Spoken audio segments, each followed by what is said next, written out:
Catering యాడదేవి గారు చేసి ఉన్నారు. ఎందుకు వెంకటలక్ష్మి?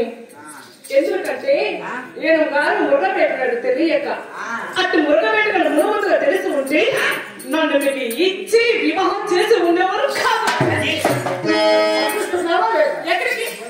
అబ్బా ఏమిటి మొదలండి పంపిస్తున్నావా? చేయదు పడుతున్నారు మీరు. భలే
వెంకటలక్ష్మి ఈయన గారు భగవంతుడు నా చేతు కాపేమిటి అంటే చెయ్యి వాసిందిగా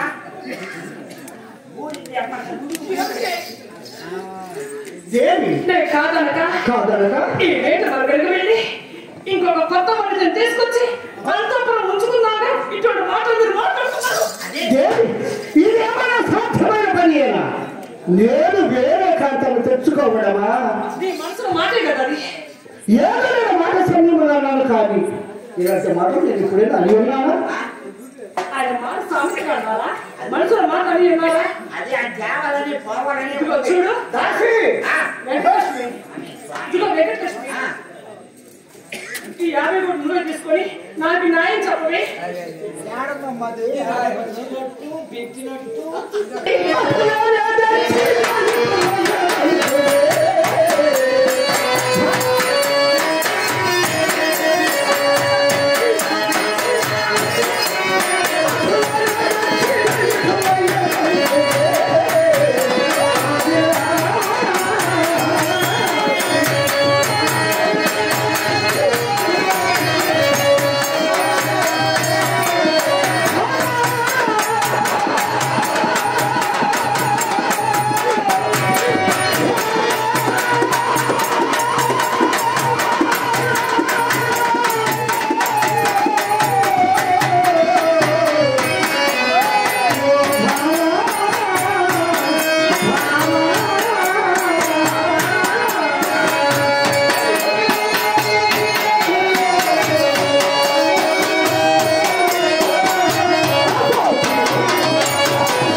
ఒక బలి తెచ్చుకోమన్నాడు.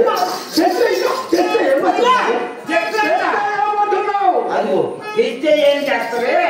నేను ఎవరినై తెస్తాను చేస్తాను, నువ్వేం చేస్తావు అంటున్నామ్మా?